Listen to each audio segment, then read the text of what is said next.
Admiral Thex Gorvani stood on the bridge of his massive warship, looking out at the greatest military force the galaxy had ever seen. 847 ships floated in perfect formation around him. The metal giants stretched for thousands of kilometers in every direction. Each ship carried enough firepower to destroy a small planet.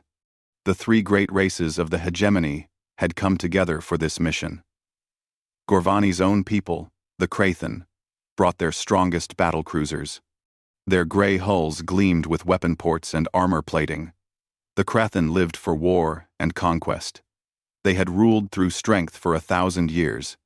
Beside them floated the elegant ships of the Veil. These vessels looked more like works of art than weapons of war. Their silver surfaces curved in impossible ways that seemed to bend light around them. Science Director Lysa Moonweaver commanded the Veil forces from her research vessel. Her people had created the most advanced technology in known space. The third group belonged to the Zephyrians. Their ships moved like living things, with flowing lines that reminded everyone of birds in flight. Ambassador Kira Windspeak watched the formation from her diplomatic cruiser. The Zephyrians had brought the three races together through careful negotiation and trade agreements. This was the most powerful fleet ever assembled. Nothing in the galaxy could stand against them. That was why they had come to this empty region of space, far from any known star system. Strange energy readings had been detected here, signals that matched no known technology or natural phenomenon. "Admiral," called out his sensor officer. "We are picking up something strange on the edge of our detection range." Gorvani turned toward the young Krathen male. "What kind of something?" "A ship, sir. But it does not match any design in our databases. The energy signature is completely unknown." Across the communication channels, similar reports came from the other commanders. Science Director Moonweaver was the first to respond. "I am seeing the same readings. This vessel uses technology that should not be possible according to our current understanding of physics." Ambassador Windspeak added her own concerns. "Should we attempt to make contact? This could be our first meeting with a new civilization." Gorvani studied the tactical display. A single red dot appeared at the very edge of their sensor range. It was moving toward them at a steady pace. Not fast, not slow, just confident. "How large is this vessel?" Gorvani asked. "Much smaller than our smallest cruiser," came the reply. "Perhaps 1/20th the size of your ship, Admiral." Gorvani felt a growl build in his throat. A tiny ship daring to approach their massive armada? Either these unknown aliens were incredibly brave or incredibly stupid. In his experience, there was often little difference between the two. "Sir," the sensor officer continued, "the vessel is not trying to hide. It is broadcasting some kind of signal, but we cannot understand it." See quote. "Put it through the speakers," Gorvani ordered. A strange sound filled the bridge. It was not like any language the Krathen had heard before. The sounds were harsh and quick, with sharp consonants and flowing vowels. But underneath the alien speech, there were mathematical patterns, numbers and equations that any intelligent species would recognize. "They are trying to communicate," Ambassador Windspeak said over the comm channel. "This is a peaceful approach. They are using universal mathematical concepts to show they mean no harm." "Or they are testing our defenses," Gorvani replied. He had not survived dozens of battles by trusting unknown ships that appeared from nowhere. Science Director Moonweaver broke into the conversation. "The energy readings from this vessel are extraordinary. They are using power sources that we cannot identify.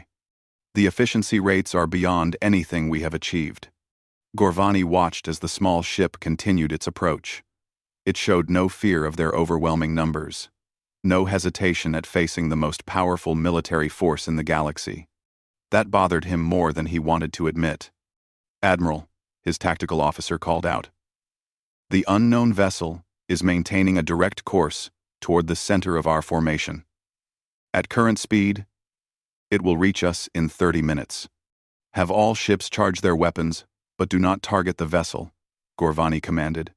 I want to see how they react to a show of strength. Across the vast armada, weapon systems came online. Energy built up in plasma cannons. Missile tubes loaded their deadly cargo. Shield generators hummed to full power. The space around the fleet began to glow with the light of ready weapons. The small ship did not change course. It did not slow down or speed up. It continued forward, as if 847 warships meant nothing to it. Sir, the sensor officer said, his voice tight with worry. I am detecting new energy patterns from the unknown vessel. They appear to be scanning us. Scanning us? Gorvani's voice rose. With what? Was. I do not know, sir. The scanning method is unlike anything in our databases. It is as if they can see through our shields and armor like they were made of glass. Ambassador Winspeak spoke again over the comm. We should continue trying to communicate. They have made no hostile moves. Their approach suggests they want to talk. Their approach suggests they are either very confident or very foolish, Gorvani replied. In my experience, anyone who shows no fear when facing impossible odds either has a very good reason or is about to become a very dead hero. Science Director Moonweaver added her analysis. The power readings from their ship continue to climb. Whatever technology they are using, it operates on principles we do not understand. I recommend extreme caution. Gorvani stared at the tactical display. One small red dot, approaching hundreds of massive green ones. In any normal situation, this would be laughable. A single insect flying toward a pack of wolves. But something about this felt different. Something about the calm, steady approach of that unknown vessel made his warrior instincts scream warnings. All ships maintain current positions, he ordered. Continue monitoring the unknown vessel, and prepare for anything. The small ship continued its approach, carrying with it the possibility of first contact with a new civilization, or the beginning of something that would change everything they thought they knew about war. The unknown vessel came to a complete stop, exactly 1,000 kilometers from the center of the hegemony formation.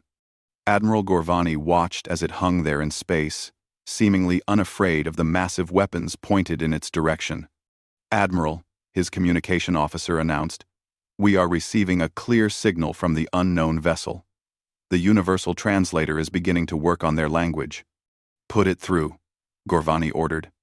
The bridge speakers crackled to life. This time, instead of alien sounds, they heard words they could understand. Hegemony Fleet, this is Captain Sarah Chen of the United Nations Ship Determination. We come in peace and request dialogue according to standard first contact protocols. Please respond. Gorvani felt his jaw muscles tighten. The voice was calm and professional, but there was something in it that bothered him.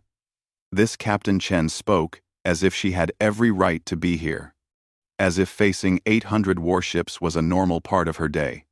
Ambassador Winspeak responded first. Unknown vessel. Determination. This is Ambassador Kira Winspeak of the Hegemony of Three Suns. We welcome peaceful contact. Please identify your species and your intentions in this region of space. We are human beings from the planet Earth, came the reply. We are explorers and scientists on a mission of discovery. We detected your fleet and came to investigate. We hope to establish friendly relations between our peoples. Science Director Moonweaver joined the conversation. Captain Chen, your vessel uses technology that we cannot identify. Would you be willing to share information about your scientific achievements? There was a pause before the human captain replied. We would be happy to engage in limited scientific exchange as part of diplomatic relations. However, we must first establish trust and understanding between our civilizations. Gorvani decided it was time to make his position clear. Human Captain Chen, you are addressing the greatest military force in known space. You will submit to our authority and prepare for boarding and inspection. Another pause. When Captain Chen spoke again, her voice had not changed. Still calm. Still professional. Admiral Gorvani, we appreciate your position as military commander of this fleet. However, the United Nations ship determination operates under the authority of Earth's government. We are not subject to hegemony, law, or military authority. Gorvani felt his anger rise. No one had spoken to him like that in decades. Captain, you are one small ship facing 847 warships. I suggest you reconsider your position. Admiral, we understand the size of your fleet. We also understand that you could attempt to destroy us. However, I should point out that such an action would be considered an act of war against Earth and all human colonies. I do not think that is what any of us wants. Ambassador Winspeak quickly stepped in. Captain Chen, Admiral Gorvani, please, we are here to talk, not to threaten each other. Can we begin again with peaceful intentions? Science Director Moonweaver had been studying her instruments. Captain Chen, our scans show that your ship has weapon systems, but they are unlike anything we have seen before. What kind of defensive capabilities do you possess?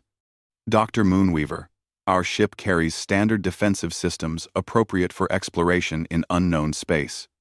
We are prepared to protect ourselves if necessary, but we prefer peaceful solutions to all conflicts.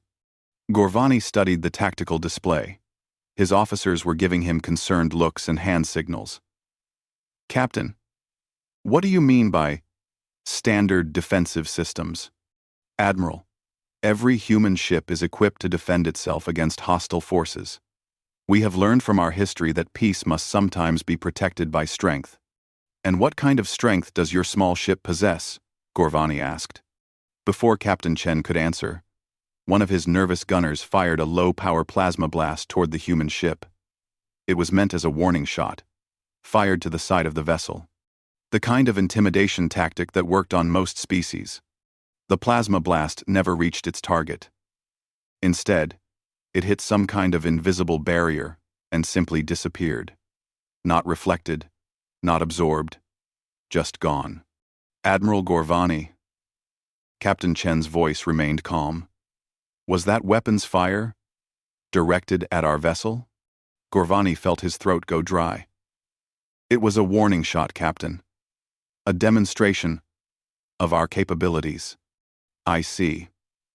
In that case, perhaps we should demonstrate our own capabilities, for the sake of understanding. Without any visible change to the human ship, every sensor screen in the hegemony fleet lit up with warning signals. The human vessel had somehow activated weapons systems that had been completely invisible until that moment. Admiral, his tactical officer whispered, their weapons are targeting our ship, all of our ships, at the same time. Science Director Moonweaver's voice came over the comm, filled with amazement and fear. The energy readings from their vessel have increased by a factor of 50. How is that possible? Jennery. Captain Chen spoke again. Admiral, our weapons systems are now active. As you can see, we are capable of defending ourselves. However, we have no intention of firing unless attacked. We came here to talk, and we still hope to do so. Ambassador Winspeak tried to regain control of the situation. Captain Chen, Admiral Gorvani, please power down your weapons. We can resolve this peacefully. Our weapons will remain active as long as yours do, Captain Chen replied. This is standard human military protocol when facing potential threats. Gorvani looked at his tactical display. According to his instruments, the human ship was somehow targeting every vessel in his fleet simultaneously. That should have been impossible. No known technology could handle that many targets at once. Captain, he said slowly, how many ships can your vessel engage at the same time? That depends on the situation, Admiral. Our current tactical systems are designed to handle multiple threat scenarios. How multiple? In our last major engagement, a single human ship successfully defended against over 2,000 enemy vessels. The bridge fell silent. 2,000 ships? That was more than twice the size of their current fleet. And this Captain Chen spoke about it like it was just another day at work. Science Director Moonweaver broke the silence. Captain Chen, that is impossible, according to known laws of physics and military science.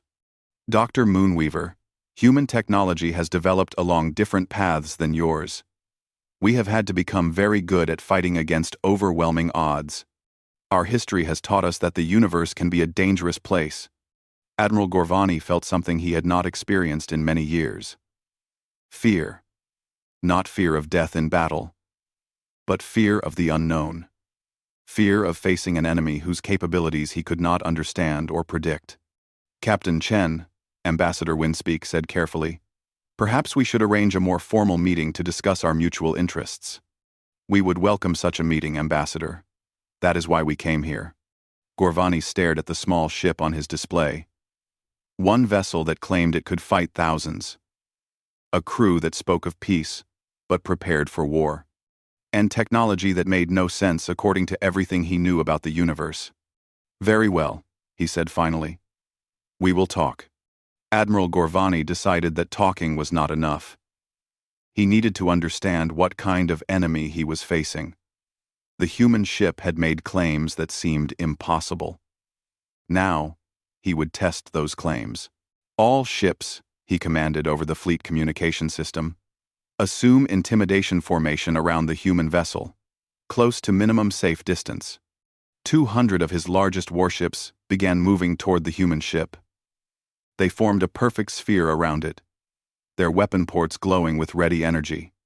It was a classic Krathan tactic. Surround the enemy, show them they have no escape, and watch them surrender. The human ship did not move. It sat perfectly still in the center of the formation as massive warships took position around it. Captain Chen, Gorvani announced, you are now surrounded by 200 battlecruisers.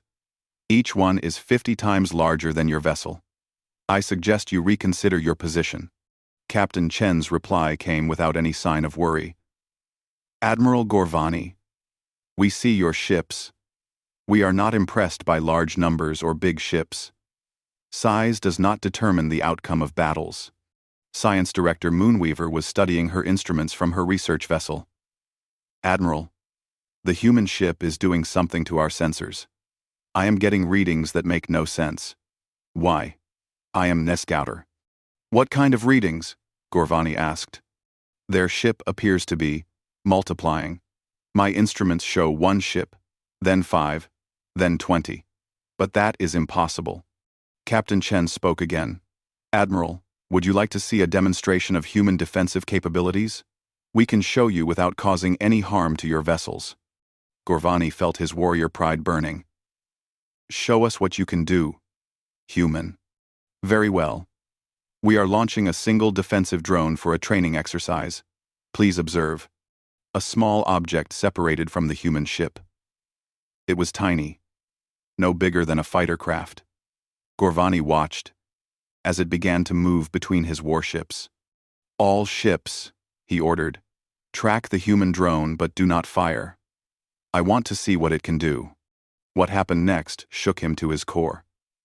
The small drone moved through his formation like a ghost. His sensors could track it sometimes, but other times it simply vanished from all instruments. It passed through the shields of his ships as if they were not there. It moved around armor plating like the metal was made of air. Admiral, his tactical officer said in a shaking voice, the drone has bypassed all of our defenses. If it carried weapons, it could have destroyed 12 ships already. How is that possible? Gorvani demanded. Captain Chen answered him. Admiral, that drone is operating in training mode. It is designed to test defensive systems without causing damage. As you can see, your current defenses would not be effective against human technology. The drone continued its demonstration. It moved to each of the 200 ships surrounding the human vessel. At each ship, it paused for a moment, as if marking a target, then moved on to the next one. Science Director Moonweaver's voice was filled with amazement and fear. The drone is using some form of dimensional technology. It exists in our space, but also in dimensions we cannot access. Our weapons cannot target something that is partially outside of normal reality. Ambassador Windspeak tried to maintain calm in her voice. Captain Chen, this is an impressive demonstration. Can you recall your drone now? Of course, Ambassador. The small object immediately returned to the human ship and disappeared inside it. Gorvani stared at his tactical display. The drone had marked every one of his ships. If it had been carrying real weapons, his entire formation would have been destroyed in minutes. Captain Chen, he said slowly. That was one small drone. What could your main ship do? Admiral, our ship carries defensive systems appropriate for deep space exploration. How many hostile forces? Our ship is designed to operate alone in dangerous space. We must be able to defend against any reasonable threat. Gorvani thought about those words. Any reasonable threat. To a human. Apparently a reasonable threat included hundreds of enemy warships. Science Director Moonweaver spoke over the comm. Captain Chen, your technology appears to violate several laws of physics. How is this possible? If you want to, and well. Dr. Moonweaver, human science has developed along different paths than yours. We have been forced to find new solutions to old problems. When your survival depends on fighting impossible odds, you learn to bend the rules. What kind of impossible odds? Ambassador Windspeak asked. Captain Chen paused before answering. Ambassador, in our history, humans have often faced enemies with superior numbers, superior weapons, and superior technology. We have learned to win through creativity, determination, and the willingness to sacrifice everything to protect what we love. Gorvani felt a chill run down his spine. He recognized something in the human captain's voice. The sound of a warrior who had been tested by real war. Not the ceremonial battles of conquest that the Krathen enjoyed, but desperate fights for survival. Captain, he said, how many wars has your species fought? Admiral, humans have been fighting wars for our entire recorded history. We have fought each other. We have fought hostile environments. And we have fought alien species that wanted to destroy us. Alien species? Science Director Moonweaver interrupted. You have encountered other intelligent life before us?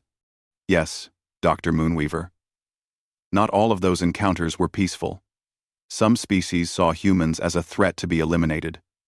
Others saw us as resources to be harvested. We learned to defend ourselves because we had to. Gorvani understood now. The humans were not explorers playing at being warriors. They were warriors who happened to be exploring. Every human ship was built by a species that expected to fight for its life. Captain Chen, Ambassador Windspeak said carefully, what do humans want from this meeting? Ambassador, we want to establish peaceful relations with your civilizations.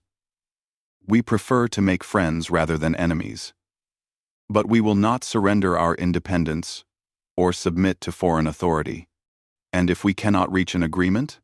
Gorvani asked. Captain Chen's reply was simple and direct. Then we will defend ourselves, Admiral, just as we always have. Gorvani looked at his tactical display again. 200 of his best ships surrounding one small human vessel. But now he understood that the numbers meant nothing. The human ship was not trapped by his formation. His formation was trapped around a weapon they could not understand or defeat. All ships, he commanded, return to standard formation. Stand down from intimidation posture. As his warships moved away from the human vessel, Gorvani realized something that terrified him. If one human ship could do this, what could a human fleet do? And somewhere, out there in space, the humans probably had many more ships just like this one. For the first time in his military career, Admiral Gorvani was beginning to understand what it felt like to be outgunned. The space around the hegemony fleet suddenly twisted and bent in ways that hurt to look at. Reality seemed to fold in on itself before snapping back to normal. When the distortion cleared, 5 more human ships hung in space near the first one. Admiral Gorvani stared at his sensors in disbelief. How did they get there? We detected no faster than light approach. Science Director Moonweaver was studying her instruments frantically. Admiral, they did not travel through normal space. They appear to have moved through some form of dimensional fold. The energy readings during their arrival were beyond anything we can measure. The new human ships were different from the first one. Each had its own unique design and energy signature. It was as if the humans built their vessels individually, rather than following standard patterns. Hegemony Fleet. A new voice came over the communication system. This is Admiral Jessica Torres of the United Nations Earth Fleet. I am assuming command of human forces in this area. 1. 1. 1. 1. 1. 1. 1. 1. 1. 1. Captain Chen responded immediately. Admiral Torres. Situation report. Peaceful first contact with local civilization. No hostile actions taken by either side. Thank you, Captain. Well done. Admiral Torres then addressed the Hegemony commanders. Admiral Gorvani, Ambassador Windspeak, Dr.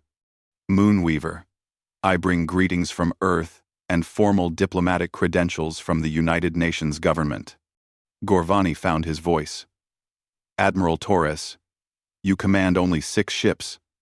We have over 800. Yes, Admiral, we can see your fleet. It is quite impressive. However, the size of a military force does not determine the outcome of diplomatic negotiations. Ambassador Windspeak tried to regain control of the situation. Admiral Torres, we welcome formal diplomatic contact. What are Earth's intentions regarding this region of space? Ambassador, Earth claims no territory in this area. We are here to explore and to establish peaceful relations with other civilizations. We hope to learn from each other and share knowledge for the benefit of all species. Science Director Moonweaver had been analyzing the new ships. Admiral Torres, each of your vessels appears to use different technology. How is this possible? Dr. Moonweaver, human technology develops rapidly. We design our ships for specific missions and update them frequently. Each vessel represents the latest advances in its particular field. Gorvani studied the tactical display. 6 human ships now faced his massive armada. But after what he had seen from the first ship, numbers no longer seemed to matter. Admiral Torres, he said, your Captain Chen demonstrated that human weapons can bypass our defenses. Is your entire fleet equipped with such technology? Admiral Gorvani, every human ship is equipped to defend itself according to Earth military standards. We have learned from experience that space can be dangerous. What kind of experience? Ambassador Windspeak asked. Admiral Torres paused before answering. Ambassador, humans have encountered 17 different alien species in the past 50 years. 12 of those encounters resulted in armed conflict when the alien species attempted to conquer or destroy human colonies. The bridge fell silent. 17 alien species? The hegemony had thought they were the dominant force in the galaxy. How many civilizations existed that they had never discovered? Admiral Torres, Science Director Moonweaver said carefully, what happened to those hostile species? Dr. Moonweaver, in each case we offered peaceful settlement. When that was refused, we defended ourselves. Some of those species learned to coexist with humans. Others did not learn. Gorvani felt his warrior instincts screaming warnings. Are you saying humans have destroyed entire civilizations? Admiral, humans do not start wars, but we finish them. When a species chooses to make war on human civilians, we respond with whatever force is necessary to protect our people. The implications hit Gorvani like a physical blow. The humans were not just explorers with good defensive technology. They were veterans of multiple wars against different alien species. And they had won all of those wars. Admiral Torres, Ambassador Windspeak said, surely there must be peaceful solutions to such conflicts. Ambassador, we always try peaceful solutions first. Unfortunately, not all species are willing to negotiate. Some see any sign of peaceful intent as weakness to be exploited. Science Director Moonweaver looked up from her instruments. Admiral Torres, our analysis suggests that your ships could defeat our entire fleet. Why have you not demanded our surrender? Admiral Torres seemed surprised by the question. Dr. Moonweaver, why would we demand your surrender? You have not attacked us. You have not threatened human territories or civilians. You are not our enemies. But you could force us to submit to human authority, Gorvani said. Admiral, humans do not conquer other species for the sake of conquest. We have no interest in ruling over you or taking your territories. We have enough challenges governing ourselves. Ambassador Windspeak leaned forward in her seat. Then what do humans want from this encounter? Ambassador, we want to establish peaceful relations. We want to share knowledge and culture. We want to trade goods and ideas. And we want to ensure that neither of our civilizations threatens the other. Gorvani was struggling to understand. In his experience, the strong always dominated the weak. It was the natural order of things. Admiral Torres, your fleet could destroy us. Yet you offer partnership instead of conquest. Why? Third, Admiral, humans learned long ago that conquest creates enemies, while cooperation creates friends. We would rather have the hegemony as allies than as conquered subjects. Science Director Moonweaver asked the question that was bothering them all. Admiral Torres, if humans are so advanced and have defeated so many enemies, why have we never detected your presence before now? Dr. Moonweaver, humans prefer to observe before making contact. We have been monitoring galactic civilizations for several decades, learning about different species and their cultures, before revealing ourselves. The implications of that statement sent chills through all three commanders. The humans had been watching them, studying them, learning their strengths and weaknesses while remaining completely undetected. How long have you been watching the hegemony? Ambassador Windspeak asked quietly. Ambassador, we have been observing your civilization for approximately 12 years. We have studied your history, your technology, and your expansion patterns. Gorvani felt a mixture of admiration and fear. The humans had been invisible observers for over a decade. They probably knew more about hegemony military capabilities than some of his own officers. Admiral Torres, he said slowly, what did your observations teach you about us? Admiral, we learned that the hegemony is a powerful military alliance based on mutual benefit and shared defense. We also learned that you expand primarily through negotiation and economic pressure, rather than outright conquest. That suggested to us that peaceful contact might be possible. Ambassador Windspeak felt a surge of hope. And what kind of relationship do humans envision with the hegemony? Admiral Torres smiled, though they could not see it in her voice. Ambassador, we envision a relationship based on mutual respect, shared knowledge, and common defense against genuine threats. The galaxy is a large and dangerous place. There is room for both human and hegemony civilizations to thrive. For the first time since this encounter began, Gorvani felt that perhaps they might all survive this meeting after all. The emergency council session took place aboard Admiral Gorvani's flagship.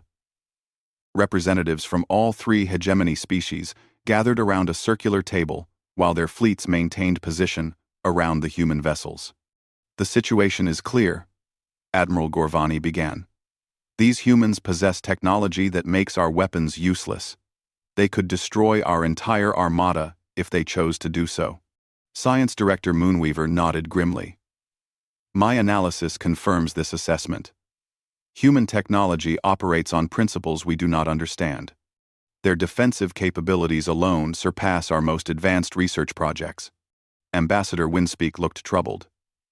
What concerns me most is that they have been watching us for 12 years without our knowledge.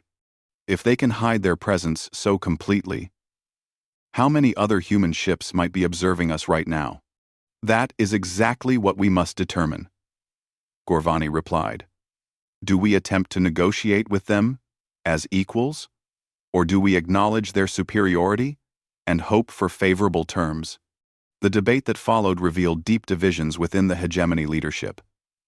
The Krathan military commanders wanted to test human capabilities in actual combat, believing that no technology could be perfect. The Vale scientists were fascinated by human achievements and wanted to establish research partnerships. The Zephyrian diplomats saw an opportunity to learn from a clearly superior civilization, while the hegemony leaders argued Admiral Torres was making her own proposal to the human fleet commanders aboard her flagship. Captain Chen, what is your assessment of these aliens? She asked. Captain Chen considered her answer carefully.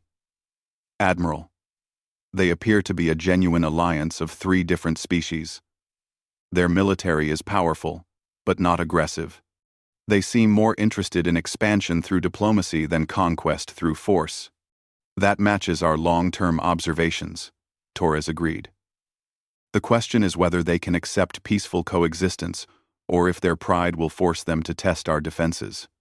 Admiral, asked Captain Park from one of the other human ships, should we demonstrate more of our capabilities? They still do not seem to understand the full extent of human technology. Torres shook her head.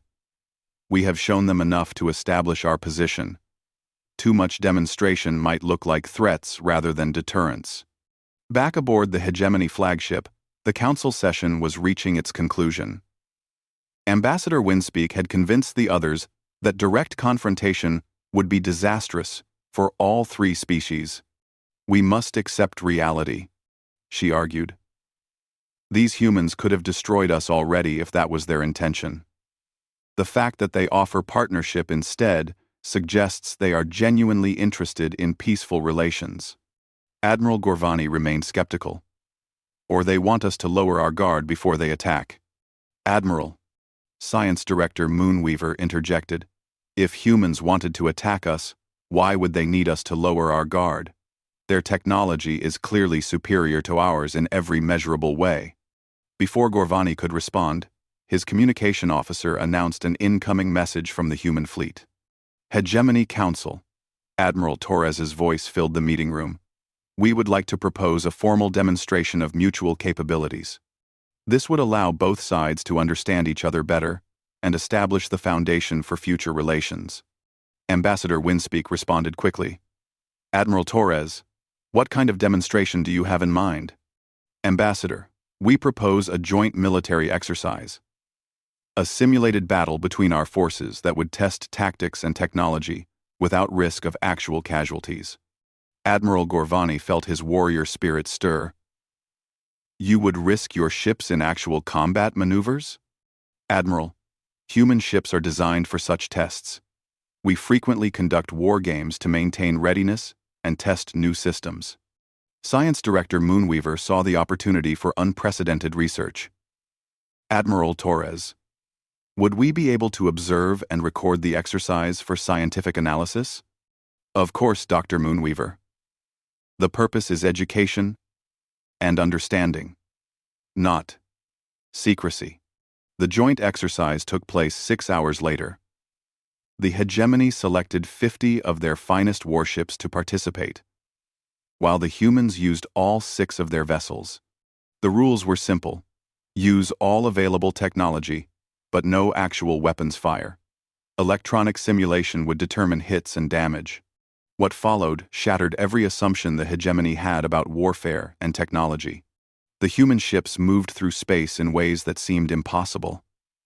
They appeared and disappeared at will, attacking from multiple directions simultaneously. The hegemony forces could barely track them, let alone target them effectively. Within 30 minutes of simulated combat, all 50 hegemony ships had been destroyed multiple times over. The human vessels had suffered no simulated damage at all. How? Admiral Gorvani asked, as the exercise ended. How is such dominance possible? Admiral Torres answered from her ship. Admiral, human technology is designed around a simple principle. Assume you will always be outnumbered and outgunned. Then, find ways to win anyway. Science Director Moonweaver was studying the recorded data. Your ships phase in and out of normal space-time. They exist in multiple dimensions simultaneously. How did you develop such technology? Dr. Moonweaver, humans developed this technology because we had to. When facing impossible odds, you learn to bend the rules of reality itself. Ambassador Winspeak asked the crucial question. Admiral Torres, what do humans want from the hegemony? Ambassador, we want to establish formal diplomatic relations. We want to share non-military technology that could benefit both civilizations. And we want to ensure that our mutual borders are respected and protected. Admiral Gorvani realized that his entire understanding of military power had been wrong. Admiral Torres, your offer of partnership, rather than conquest. This is not how military superiority usually works. Admiral, humans learned that conquering others creates endless rebellions and conflicts. Partnership creates stability and mutual benefit. We would rather have strong allies than weak subjects. The formal treaty was signed 3 days later. The hegemony acknowledged human territorial claims and technological superiority. In return, humans agreed to share selected technologies and provide mutual defense against external threats. 6 months after first contact, the galaxy had changed completely. Hegemony military doctrine was restructured around human principles of defensive superiority. Trade routes connected human and hegemony space. Cultural exchange programs introduced new ideas to both civilizations. Captain Sarah Chen, now serving as Earth's first ambassador to the hegemony, stood aboard her ship, looking out at the joint patrol fleet. Human and alien vessels flew together, protecting the new alliance from genuine external threats that had been detected in unexplored regions of space. Admiral Torres, she said over the communication system. First contact protocols completed successfully. The galaxy is a bigger and more dangerous place than any of us realized. But now we face it together. Torres smiled aboard her flagship. Well done, Ambassador. Sometimes the best victory is the war you never have to fight. In the distance, the combined fleets of 2 great civilizations moved together into unknown space, ready to face whatever challenges the universe might bring. The first glimpse of a human warship had indeed brought panic to the Armadas. But from that panic had grown something stronger than either civilization could achieve alone.